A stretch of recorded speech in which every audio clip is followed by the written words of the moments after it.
Good evening, everyone. Before we begin, please note that closed captioning is available for this program. You can view the captions by clicking Show Subtitle at the bottom of your screen. My name is Gil Preuss.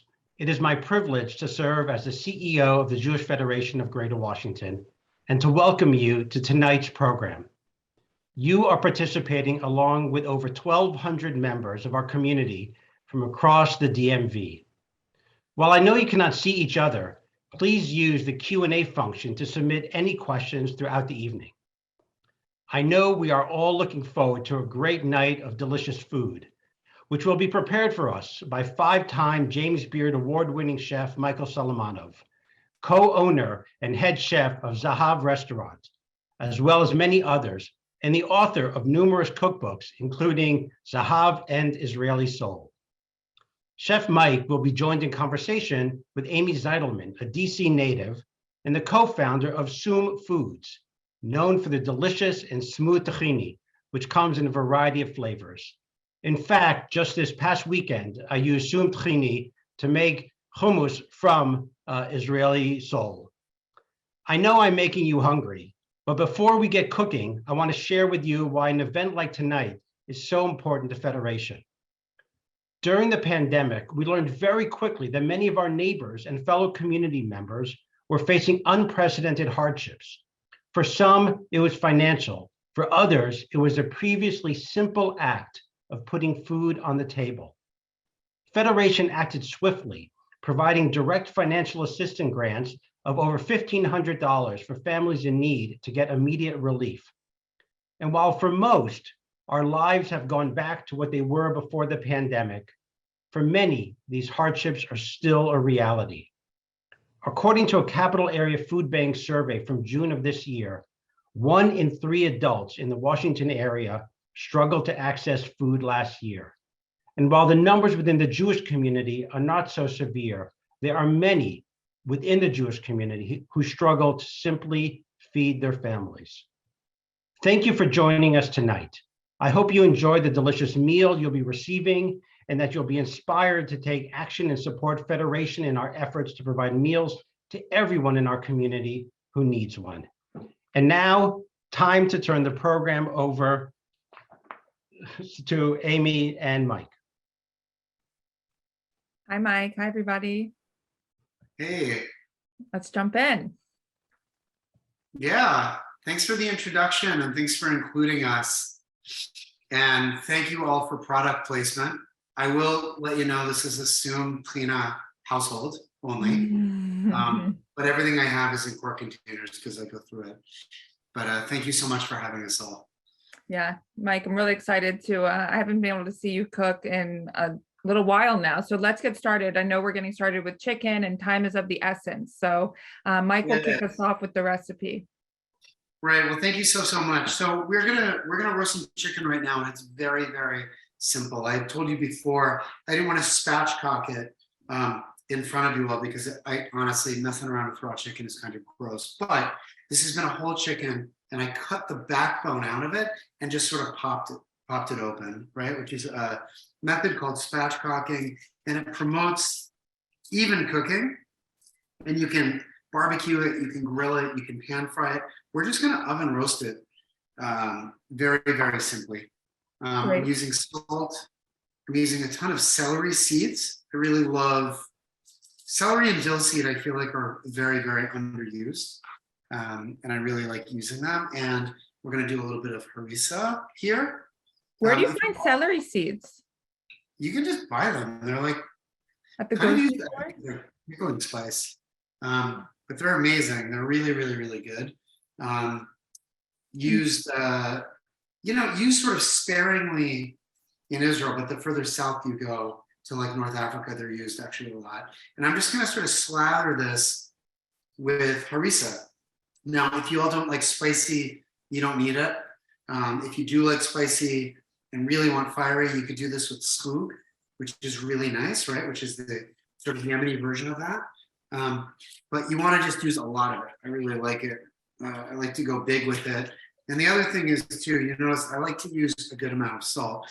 If you're using kosher chickens, they've already been salted, so you can do a little bit less. But the idea is that the salt really helps it create like a nice crust, and obviously permeates the flesh, which is what you want.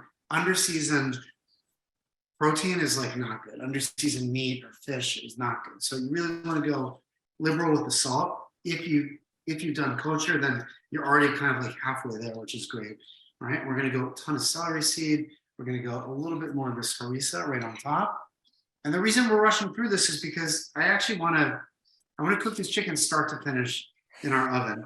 Now, An oven impressive feat. temperature. Let's talk about oven temperature at home. Everybody's like, what should I do? 375, 400. The reality is most of our ovens are not calibrated correctly. So I know my oven, I'm going to go 400 degree, no fan. I do have convection, but for continuity's sake and to make things consistent with everybody's doing, we're going to go no fan. We're going to go in there and we're just going to let it go at 400. And I'm hoping that by the time that everything else is ready, we can eat on this chicken. If your oven runs hot, if you are going to use convection, you will actually get a little crispier skin, which is good, but you could probably drop it down to 375 degrees. Right? So let's just do. Mike, if you do convection oven, and this is my own question, it should cook faster, right? So it should cook faster because it's circulating the air at a hotter temperature.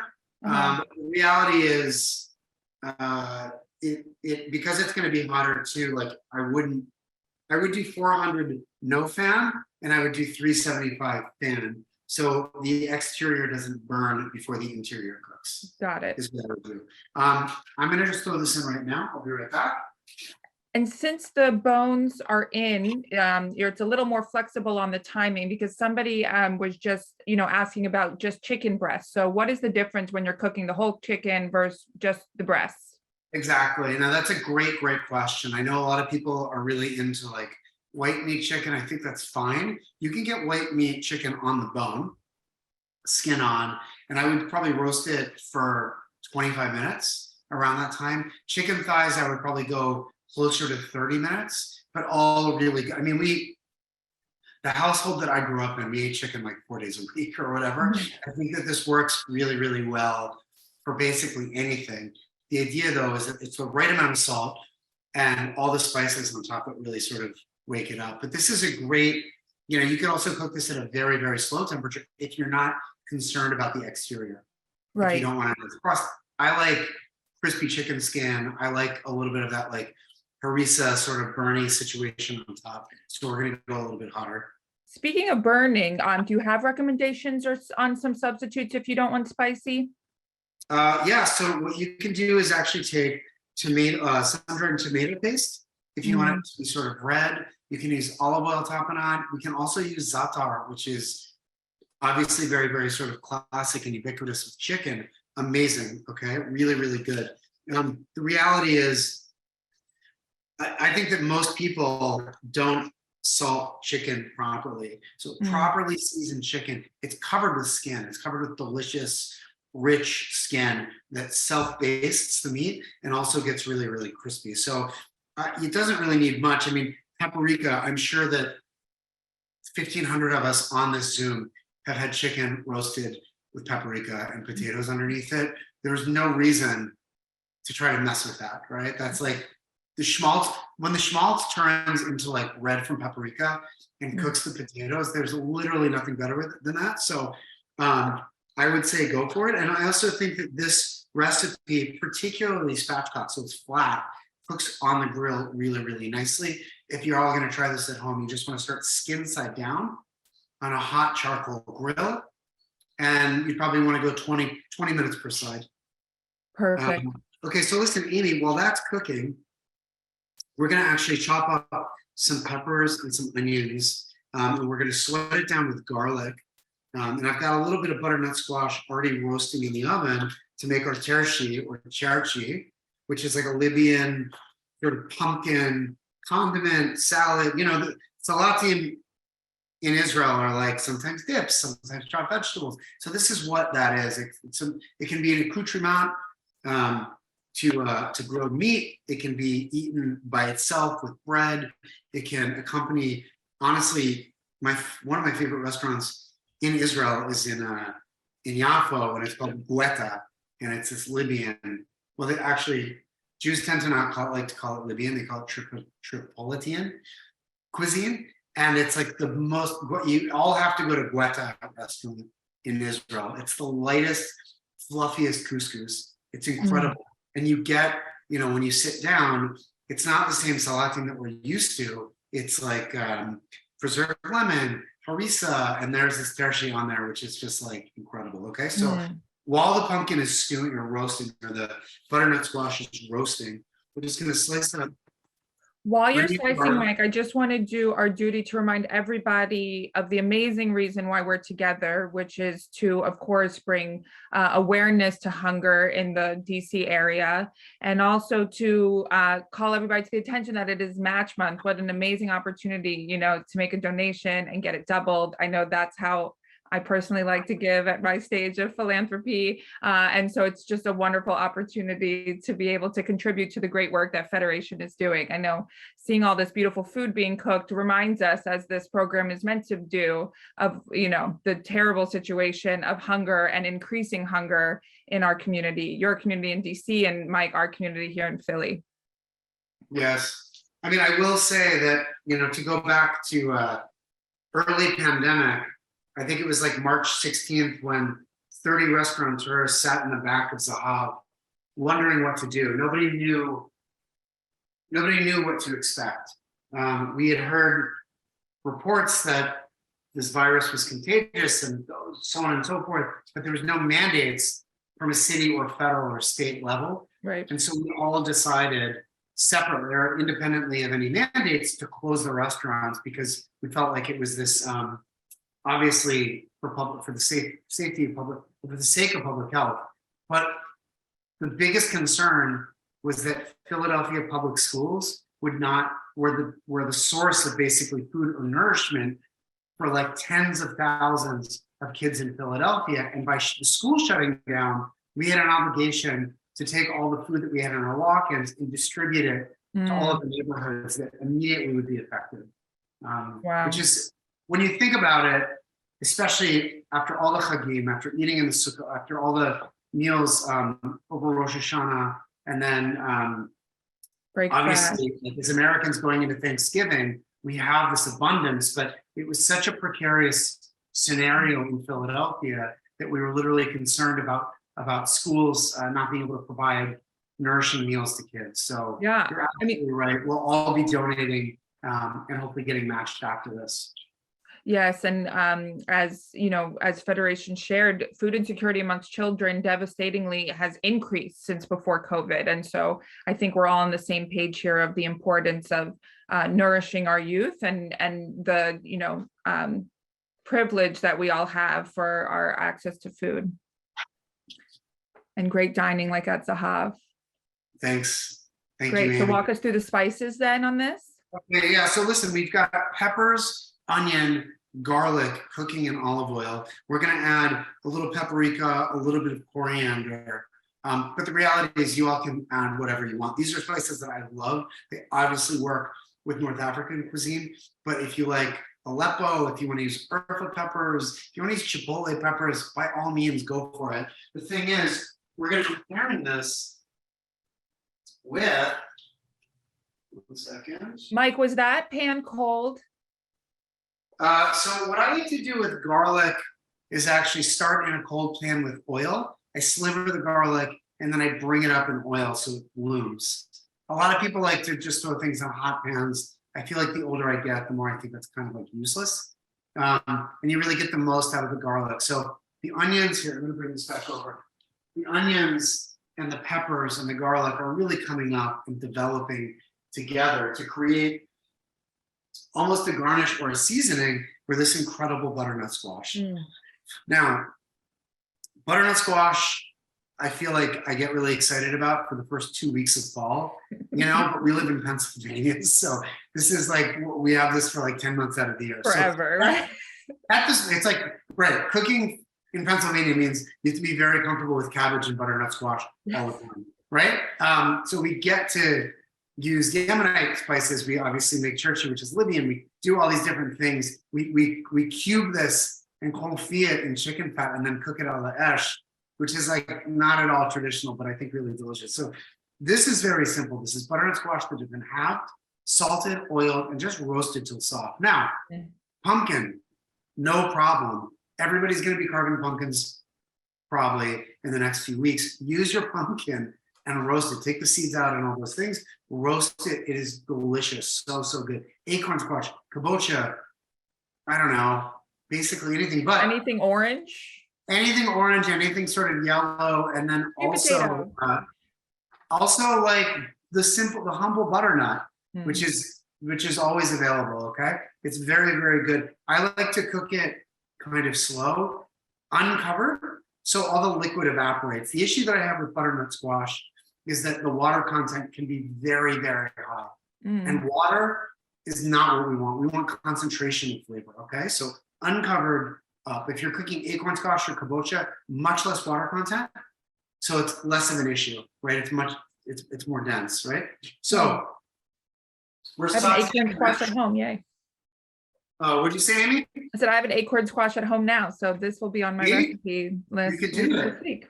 You could do it. Now you can take a look here as well. The kitchen now, the cumin and the coriander and the paprika that I added to this is really, really waking up. Like I said, you can use whatever spices you want. Fennel seed, also very, very good in this.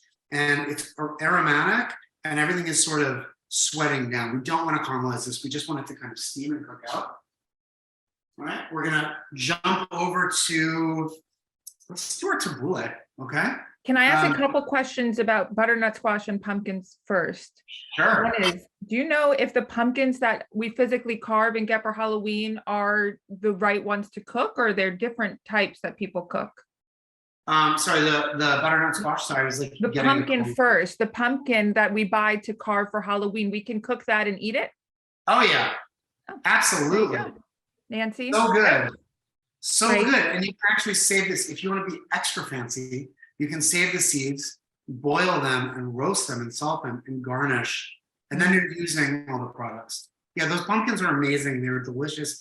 It's so weird to me. There are some gourds that people only use as decor, but the reality is all of those things are grown to be eaten. This might be a question came in called a turban squash. Maybe Andrew, if that's, or Andrew, was bought for decor, but is a turban squash edible? Have you heard of that, Mike?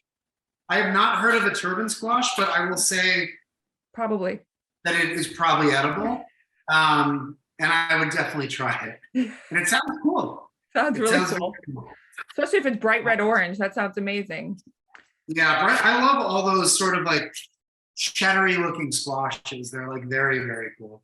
To sort of fit, you're asking me, how are we making tabbouleh with kale, right? Totally non-traditional, which is correct. Tabbouleh as well. It's like parsley salad, right? The thing is also about Eastern Pennsylvania is that if you're not comfortable cooking kale for 9 or 10 months out of the year, you're going to be kind of bored. And for the trends, no? I mean, I think that this is I guess it's not a trend anymore. It's here to stay, kale. Somebody asked, although no, I don't see it. Can you use chard, like a different type of deep leafy green instead of kale if you don't like kale? Absolutely, you definitely can. I would just use, chard is a good one, but there are, you can use different herbs. You can use heartier herbs. You can use spinach, but I would use heartier big leafy spinach. The really tender stuff that we're used to, I think will end up kind of just melting away a little bit. And then we're just gonna chop this up. Oh my gosh, beet greens with this, very, very good. Dandelion, I love, it is super bitter, but I think that you could always add a little honey to it if you want as well. So here's the deal. Tabbouleh that I think we're all used to having here is like bulgur wheat salad, but real tabbouleh is parsley salad, right? And it's an expression of herbs, a ton of parsley, lemon, and salt, and it almost cooks in a way. Like the parsley, I don't know if you've ever had a heaping bowl. There's a restaurant in Fachem called El Babor that has the best, I think it might be closed now, but has the best tabbouleh ever. And I'm like, what is the deal with this? And it's all very simple. But the idea is that you use the acid from the lemon and the salt to almost cook, almost ceviche the herbs. So it doesn't just taste flat. All right, so we're just gonna mince this up really nice and fine. And what I'm gonna do, and this isn't in the cookbook, this is like our little secret, everybody. All right, what I'm gonna do is throw this into a bowl with some salt. Hang on 1 second. While you're touching the greens, what do you think of collard greens? Too tough or also The good? collard greens, that's very interesting. I'm still playing around. What I have been doing with collard greens is actually stuffing them with tomatas and steaming them with rice, which has been very good. But you know what? I would say try collard greens. I would just try them when they're not super mature. All right. Right. What I would also do with collard greens and what you can do with this is actually throw it into a food processor and pulse it. All right. And that's been sort of, again, that's just our little secret. That's sort of a new thing. I feel like it would really, really upset a lot of traditional cooks. But the reality is it gets done in a second. And then when you pre-salt it like this, and then we do a little bit of lemon juice on top, we're gonna actually massage it to make it kind of tender. And you cut in the stem of the kale also, right? Like the middle. A little bit of part? stem. Yeah. Now we're using really nice Tuscan kale, so it is pretty tender. And if you're using, I like stems. I think they're awesome. I think they're really good.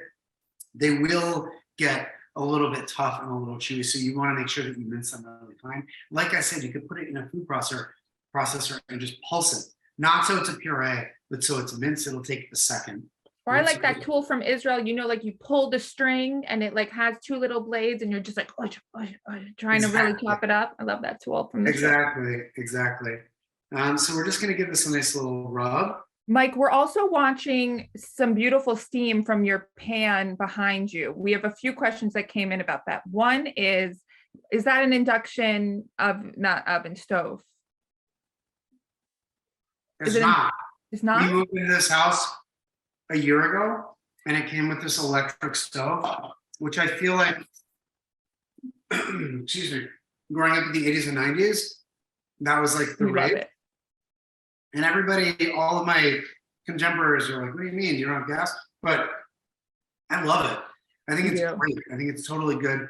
Induction is cool too, but you can't take things off the stove and flip them as well. So yeah, I just have a basic electric stove. I would say the only thing that is important to me is having a fan, like like a hood vent or whatever, which are really easy to work. And even now, if you get these, like, these are in stock at like Home Depot for not a lot of money, and they actually have hoods that are sort of internal that you can that will like suck right out, so you can saute fish in your house and not have like your bedroom smell like salmon, which is not awesome, right? My mom had this really baller induction fan that came up. Her stove was in the island, and it came up from inside the island, and we loved playing with it in high school for different reasons and college for different reasons, but it was it was a good fan to come up, very convenient.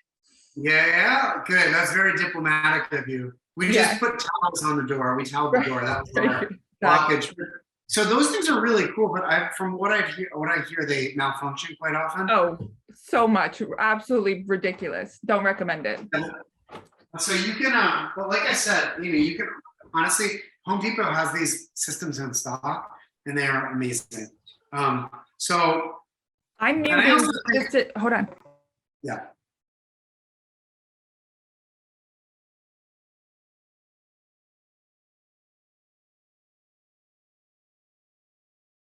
Hi. Say hi, Mike. Hi, Mike. Hi, buddy. How important it is for people to have access to food. Yeah, did you eat your dinner tonight? Yeah. That's so lucky. You're very fortunate. Mommy. Yes. But I need to go to bed. continue on without me, Mike, with your description, and I will be right back in 2 minutes. Yeah, no We're problem. talking bedtime here. Okay, just keep going with the. No worries. And also, one question, interesting question that came in, if you can talk about the tabbouleh as an alternative to bulgur, maybe some gluten-free option. Sure. Go ahead. We're going to be doing that with this recipe. I got you.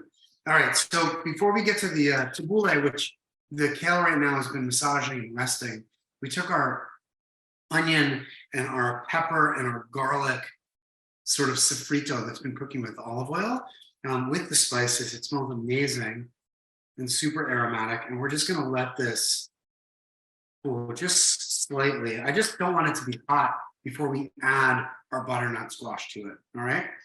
To go back to the kale tabbouleh, it was great and fortuitous.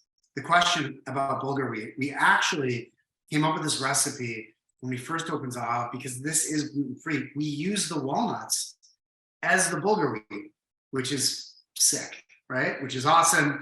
If anybody has a gluten allergy, this is like what they go for. And this is actually vegan as well. So it sort of hits it. Now, we get these amazing nuts in Lancaster called hickory nuts that are kind of like between a pecan and a walnut, and they're like ridiculous. So sub whatever you want. You like almonds, use the almonds, no worries. If you like cashews, all good. If you don't want to do that and you want to do like lentils, like crispy lentils, also good. I feel like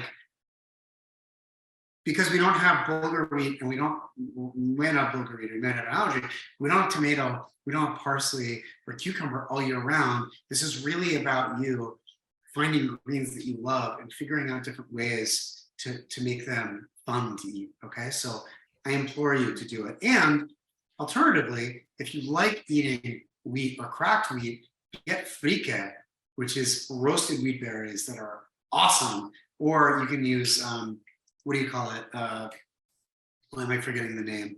Farro. Farro? Yeah, farro would be awesome. Please go wild. Lentils are also very good for those that have allergies. All right, so listen, I'm going to take our little sofrito, put it off to the side. I'm going to get our bulgur replacement, otherwise known as amazing toasted walnuts, and I'm just going to mince them up, and we're going to add them to this. Now, I made some sumac onions before, which are just onions that have been pickled with sumac spice, salt. They're going to work with this tabbouleh and the chicken as well. If you don't want to pickle the sumac onions, don't sweat it. You can just mince up raw onions. But I feel like having onion present in tabbouleh for me, like I need to have. Okay, so we're going to mince up these walnuts over here. A couple questions came in about some of the previous ingredients, which is about cutting butternut squash. Do you recommend cubing it? A couple people asked this before cooking, or what is it about cooking it whole? I like to have it, and I like to put it skin side down, because inevitably I'm going to scoop out the flesh. I'm not going to use the skin. And I think that like, it's like cutting acorn squash and having to like peel it and then cut it into chunks. It's just a pain.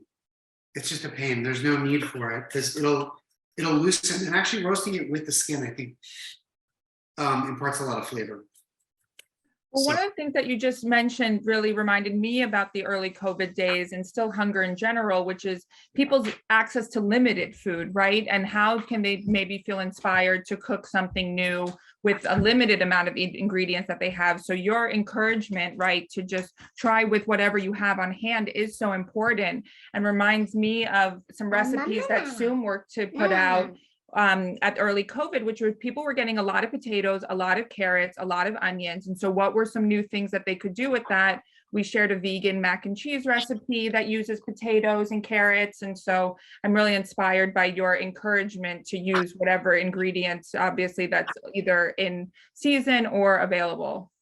Well, I appreciate that. I mean, there's two things that are very important there. Three things. One, with the proper love, you can actually make anything taste very, very good. And the simple ingredients are usually the ones that make the most food memories. Two, this encourages like very little waste. I mean, we throw out over 50% of the food that is grown or that is shown in supermarkets, right? We literally throw it out, which is horrible for people that don't have access to food all the time, and it's horrible for the environment, right? So we should all be working and using as much as we can. I hate throwing out food. My kids know we do not throw out food in this house, right? And then it also like inspires you to be more creative about the way that you use leftovers as well. Or you can be like me and just eat them over the sink at like 2 o'clock in the morning. And then the other one is that like my grandmother, my Savta in Lud, had a toaster oven and 1 burner, right? And she moved to Israel and lived in this like tiny little apartment, 1-bedroom apartment in Lud, and made incredible food, like incredible food all the time. She wasn't talking induction or electric or anything. She had like a propane burner and a toaster oven, right? And when I got older and she would come and visit Pittsburgh, where I grew up, you know, which was like every sort of bar mitzvah year, she would come and visit and would like make barekas in our kitchen for like a day and a half straight and then freeze them. She would not allow us to microwave them, to warm them up. We had to use them we had to reheat them in a toaster oven. So like, I don't know. I would say that most of our ancestors did not have access to the things that we had, and they made fantastic food that helped shape the way that we celebrate together, right? The way that we grieve together, the way that we signify holidays, and they definitely did it with like much less than we have. So I try. So intuitive, Mike, you say that, because one of the questions that came in before were, are there vegetables that are different today versus previous generations, or ingredients that, you know, come to mind as you reflect on your grandmother's recipes and things like that? So do any come to mind? I mean, I just feel like we grew up, so she was Bulgarian, and so a lot of her cooking is what sort of steered me probably to be a chef, but I'm surrounded on both sides. And my mom's side of the family was Ashkenazi, like Russian or Lithuanian. And so, but like vegetable forward cooking was kind of how I rolled, right? Things like stuffed cabbages, stuffed peppers were my grandmother's like, that's when I came to Israel, after we made Aliyah and I would come back and visit, my mom would make my grandmother's stuffed peppers and always have a pot. And like, sometimes red peppers, but oftentimes green peppers. Why? Because green peppers are like cheap, and that's like what we did. So to me, a green pepper that is stuffed is like way, like I want that way more. That's the unsung hero of either Ashkenazi or like Balkan Sephardic cooking, right? So I love that. I love that kind of thing right now. And again, it's not like my grandmother was not a chef, even though she had won circles around anybody, but it was her ancestry coming from Toledo, Spain, post-Inquisition to the Balkans, conquered by Turks, moved to Israel in 1948. Like, she carried with her traditions that shaped the way that we identify, or that I identify with, you know, my Judaism or my ancestry, like any of those things. So this is very important, and she wasn't doing any fancy stuff. All right, so to go back to our theme, which is fall, but it's also cooking Israeli food, but in Eastern Pennsylvania, we've got apples, okay? We've got this kale, this massaged kale. We've got walnuts, and then we've got the sumac onions that we have separately as well. Quick question about are the walnuts roasted? Walnuts are roasted. I like roasted nuts. You don't need to actually do that for this. If you want to imitate bulgur, like I actually don't think that you need to do that. I think you could just grind it. And if you're taking my advice and making this all in a food processor, you can put the kale and the walnuts in the food processor and pulse it, and you're basically there. What I would not do is add lemon juice and olive oil to the food processor, because then you're going to end up with a kale walnut pesto, which actually sounds very good. Chimichurri, right? Why not, right? Add a little Parmesan cheese, you got pasta sauce, okay? So what we're going to do is mix this up really well. I have a feeling I know what you'll say to this, but I'm going to ask anyway, which is that, what do you think about persimmons, and would you ever add those to this kale tabbouleh? I would. First of all, I think that's a great question. We use persimmons a lot, especially right now. And we pickle them, and we cut them up when they're ripe raw, and we chop them up with cucumbers to make like salat katsuts, you know, like the chopped like Israeli salad or Arab salad or whatever. So good. But yeah, persimmons in this would be amazing, amazing. Mm. And it's just so bright and fresh, and you'd be using the sweet and acidic. It would be great. I would just be careful because depending on, there's a variety of persimmon that actually came from Israel called Sharon fruit. That is spelled like Sharon. That is, you can eat it underripe, and it doesn't do that like weird tongue thing that sometimes underripe persimmons do. And then the softer persimmons are great. I would just be very careful because mixing soft persimmons with like a lot of finely chopped things, like you're gonna end up with like haroset, which would also be very cool, right? Right. So let's And so give what this- are you mixing? It's olive oil, lemon juice, right? Remind me what's in. Yeah, so salted, it's been pre-salted and massaged with salt and lemon juice, chopped walnuts, chopped apple. We're gonna zhuzh it a little bit with some olive oil and just give it a taste. Now, what's nice about this tabbouleh, this kale tabbouleh, is that you can actually pre-mix it, refrigerate it, and it's good the next day. Like this is very good. Leftover, like, I don't know, we do like the Morningstar Farms, like vegan nuggets. Do your kids eat that or not? I wish. I'm Okay, gonna try so- them then. Leftover like cold schnitzel or like kids chicken fingers. You hear this, Henry? Yeah. With this is like amazing Right. the next day. Kale tabbouleh salad. You'll eat that tomorrow? I'm gonna Yep, eat. yep. We got a yes. Thank you. He's in. Speaking of this recipe specifically, though, for nut-free households, what do the walnuts do for the recipe, and what might be a substitute, or is it okay without anything? I prefer a little bit of texture. So if it's not free and gluten, you could just use boulder wheat. Mhm. If it's not free and celiac, you can do lentils. Oh, Which is really, really nice as well. All right. delicious. What we're going to do also is throw in a little pomegranate, which will provide texture too. So you can always just kind of do pomegranate. Let's give it a nice little mix. Look at the salad. Now, if you use the food processor, everybody, you do this in like a second. Easy, easy, easy. It's so Beautiful. fall. I love that color. So- That deep so green is really fall. hot right now. So fall, and because it's really, really hardy, it can sit, which is fantastic, right? All right, so what we're gonna do now is actually, because I'm gonna get rid of this cutting board in a second, and you see, I'm putting on rubber gloves for these beets, which you don't have to do, but just since I'm gonna be making other food, I don't wanna get beet juice all over. You can use golden beets for this as well, which I don't actually like for this recipe as much, but I don't know. Teach their own. So what we're gonna do is actually add these salt roasted beets, which are great. You can boil beets if you want. You can use pickled beets if you want to. We just salt roast them and peel them. All right. And then these have been refrigerated. So you can do this. You can actually freeze these, provided that it's wrapped really nicely as well. Great. I gotta be honest with you. I broke my grater, which is hilarious because I'm like ill-equipped for this. So I'm gonna use my wife's apple cutting thing, which I think I make fun of this all the time because I'm like, can't you just use a knife and cut an apple?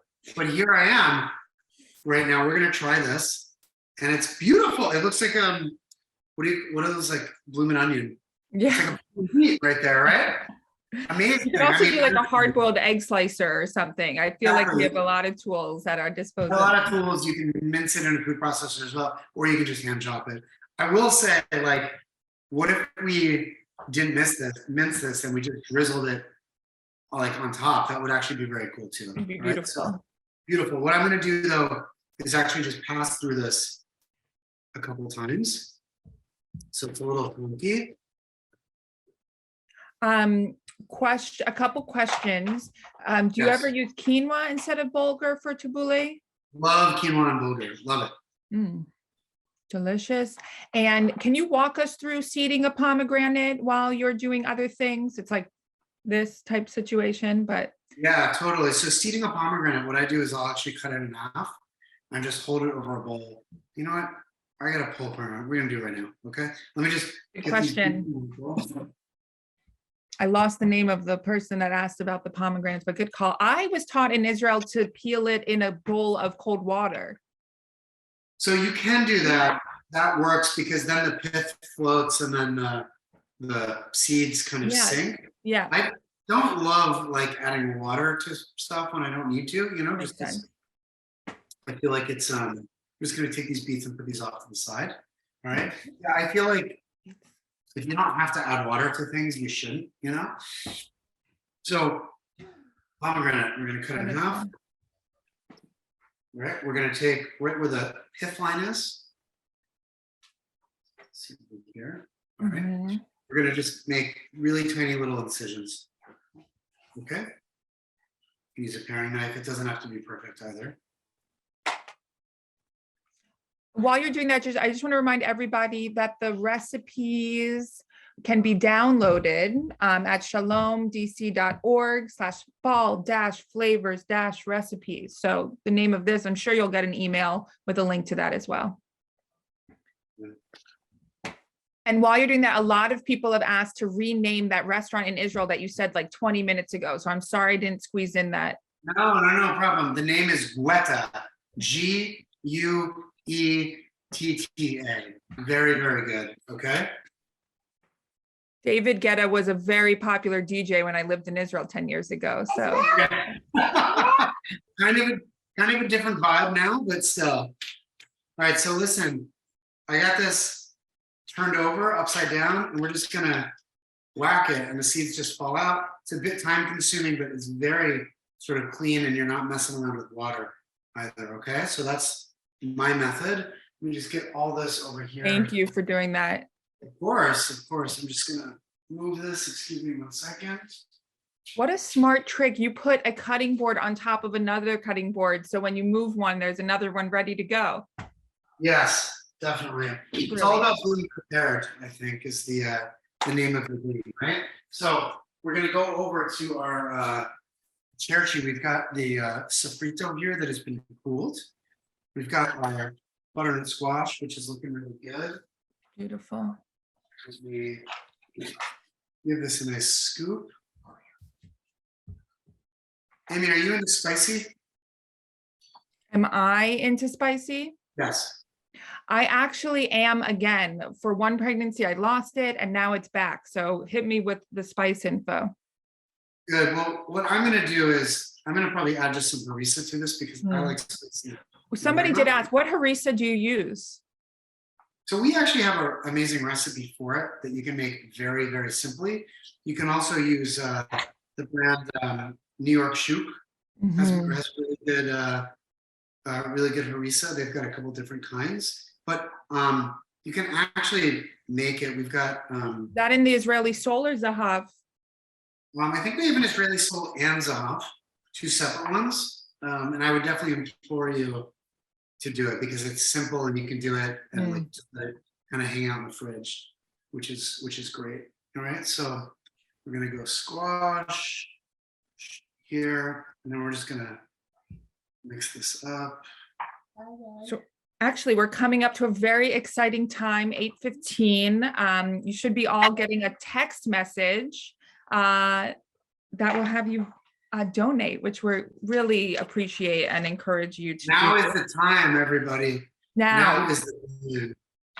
And with this text, the first 18 people to respond, or I forget the prompt, I'm so sorry, Federation, but there are 18 Israeli soul cookbooks available for those of you that are right now, actually in 1 minute, whatever our clocks are, seeing this text and participating, responding to the text.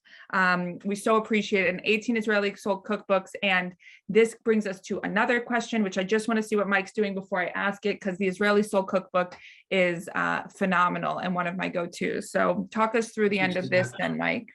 I'm just mixing all the Chirshi ingredients with this squash or with this pumpkin, whatever you have. And we're just going to season it with lemon and olive oil and salt. Okay. And I added a little harissa just for us because why not? It's going to be spicy.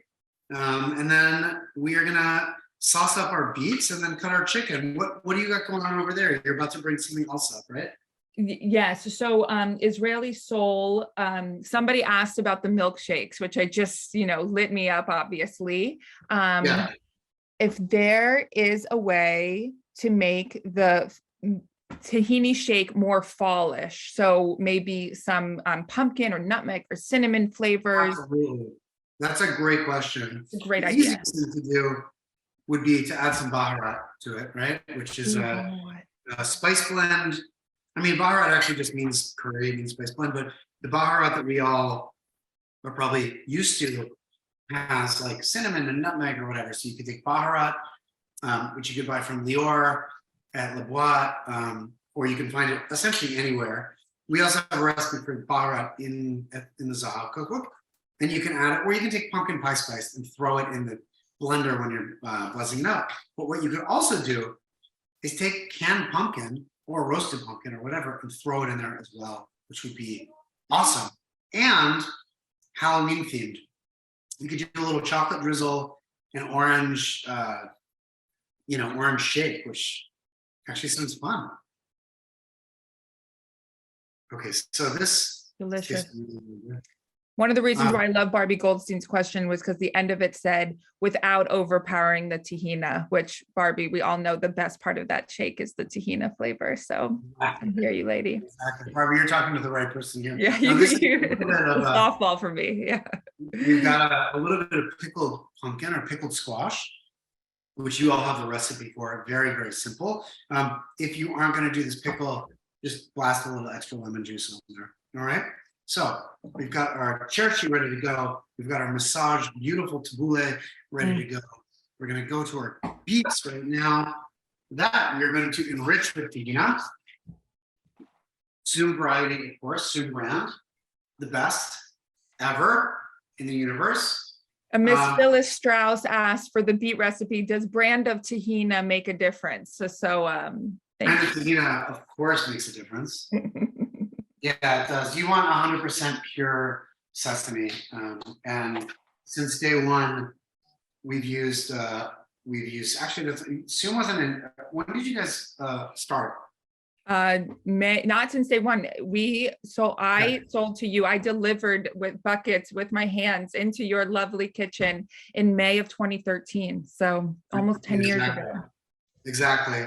So the moment that after that happened, that's all we've used exclusively. I remember that. We've come a long way. We're aging really well, Amy. We're doing our best, that's for sure. We're working hard. Okay, so this is just, I'm pretty heavy on the tahina here, but we're just gonna mix this up. And this is like, the beets are really sweet and really concentrated. And the tahina is lemony and kind of bitter. And then we're gonna add a little bit of salt to it. So it's just really balanced. And this beet dish is one of the things that people that are freaked out by beets really tend to love, which is what I like. This goes back to the vegetable forward thing. Beets are super healthy and sometimes underappreciated. And, again, in Pennsylvania, we get them all the time. And so it's important to be able to use these things. If you don't like beets and you want to use like sweet potatoes, sure. If you want to use golden beets, that's fine.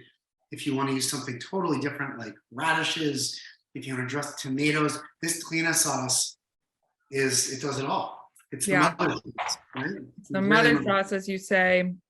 It actually, so the tahina sauce in that, does it act like a substitute for, say, sour cream or other dairy-based dips? It absolutely substitutes for dairy, which is also nice because it's vegan, right?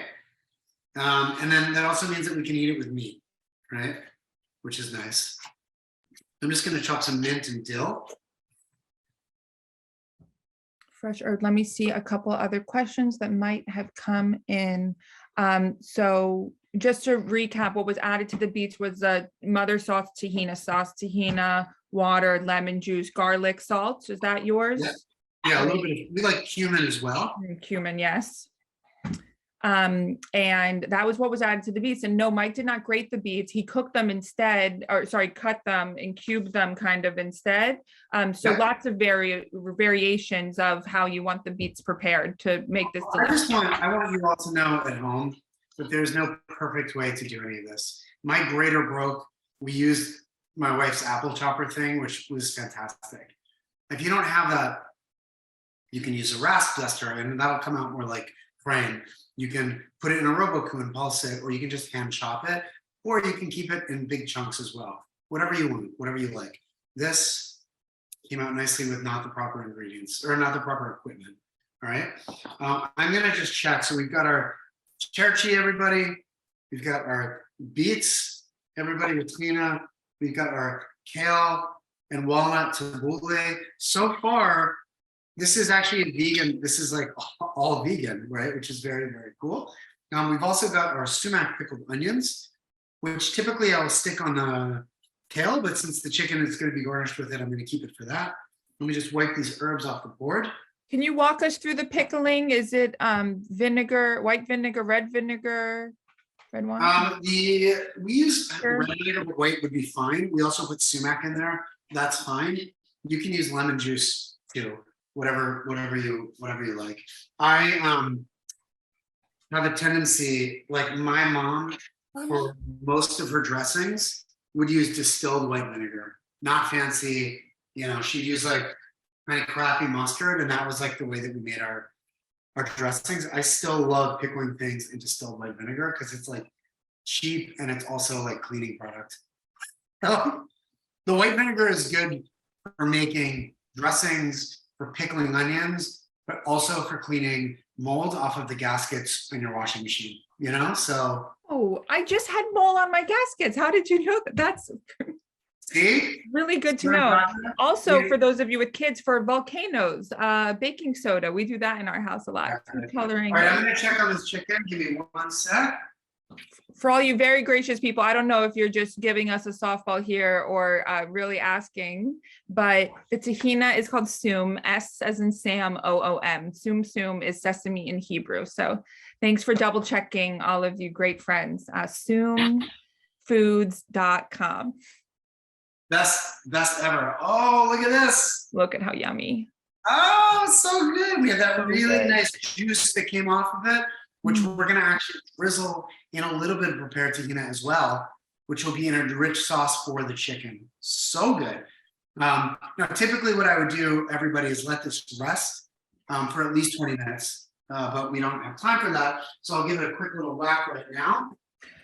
And we do have time just to remind everybody of the website shalomdc.org/match-now. Thank you to everybody that responded. The 18 cookbooks went very quickly, so but please keep the engagement coming. It's very exciting to have your support for hunger initiatives by Federation. Yes, we're honored, and the fact that we can use the cookbooks and we actually have this evening together after what is basically a month of being able to celebrate together is an honor, and it is a privilege. And now is the time. I mean, it's crazy to me that we live in a world where there's like haves and have-nots. The easiest thing to do right now is to make a contribution to help out your community. So we are honored to be part of it. Honored. That was Right. delicious. So how would Yeah. you assemble this on a plate? Everything together? What's your method of eating? My method, you know, now I have like kids. My method of eating is like off of the sheet tray, Standing. standing over the sink, Yeah. shouting, "Brush your teeth, get into bed." That's how I Exactly. eat it. You do? But I think this is a really nice platter. I'm not much for like composed plates anymore. I think this is kind of the way to go. And I think that, like I said, we could take some of that juice and pour it into tahina and put it over it, or we could just simply put a little bit of the pickles over here. Let's cut. Is that parchment paper that you cook the chicken on? That is parchment paper, which is not necessary unless you're cooking. This is an aluminum pan, and I don't love interaction with like acid or things like that with aluminum. If you're Okay. using a cooking tray, like a cookie sheet tray, or stainless steel pan, or what do you call it? Even like a ceramic, like a Pyrex too. You don't need parchment, but I just like it with the aluminum because I'm gonna put the pickles on there. So I'm just gonna cut a little bit of this.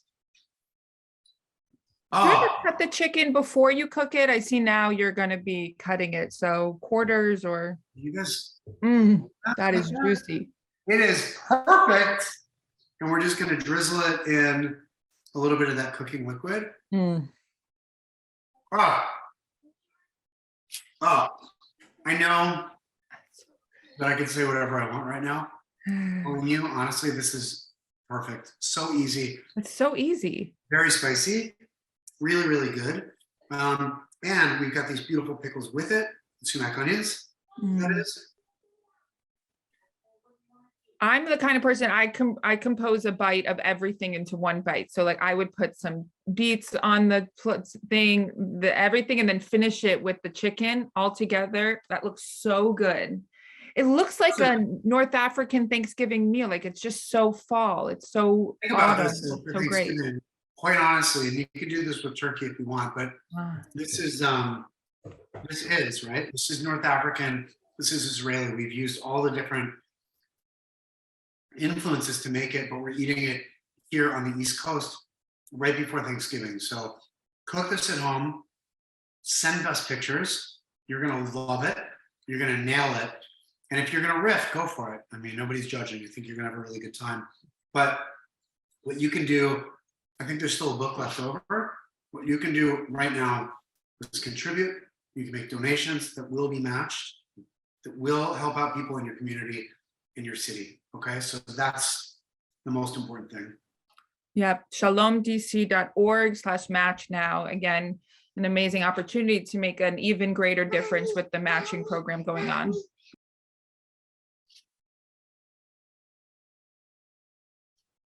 Sorry, I keep muting, but it's actually pretty. I've been reading about Algerian psychology. It's have you ever had an existential crisis, Mike, where you're like, am I parenting okay? Are my kids gonna just turn into total a-holes? And what it teaches is that beyond your most basic needs, meaning food and shelter, kids really just want to belong and feel significant. It's a way to maybe avoid misbehavior in the future. One sec, my love. And it's so apparent that, you know, kids that don't have access to food, their most basic needs don't even stand a chance, right? As it relates to what else they need, which is so much. So it really moves me when I think about kids that don't have access to food, that are choosing between school books or a school bag and a meal or whatever it may be. And so this is a great initiative by Federation. It absolutely is. And you know, kids that don't have access to food have like no chance. Yeah. No, there's the correlation to everything sort of negative is all right there. So this will make a tangible difference. Yeah, I really feel that. One last question. Tell us about refrigerating these. So can everything be refrigerated and eaten tomorrow, or something? Absolutely everything. Absolutely everything can be refrigerated. I would say the only thing that I would do is when you pull them out, especially the beets with Tehina, but also with the Chirshi, I would mix it and kind of warm it up a little bit too. You don't want things like ice cold, all right? And the chicken, if you're gonna roast it and then refrigerate it, make sure, excuse me, before it goes in the fridge to refrigerate, it cools to room temperature, and then you wrap it really, really nicely. You don't wanna put a hot chicken in the fridge. And then when you reheat it, do it at a low temperature covered with foil. Okay, so it doesn't dry out. But all this is good, and you know, you can take the remainder of the chicken, pull it, and mix it with the beets with Tehina to make like a chicken salad, right? Like a dairy-free chicken salad, which is so good. We could shred it and put it on top of the tabbouleh. There's a million things that you could do. All right, but happy cooking, everybody. I hope that you have a fulfilling New Year, and thank you so much for including us and for being so generous and supporting your community tonight. Yes, thank you so much. Amazing last minute addition, which is that anyone who responds will be entered to win the cookbook. So please, it's not too late if you've received that text, shalomdc.org/match now. Mike, you know I'd stay on and talk to you forever, but I'm obviously on borrowed time. And this was amazing. Thank you. Yeah, Thank you, Federation. love to you and your family. Love to you all out there. Thank you so much.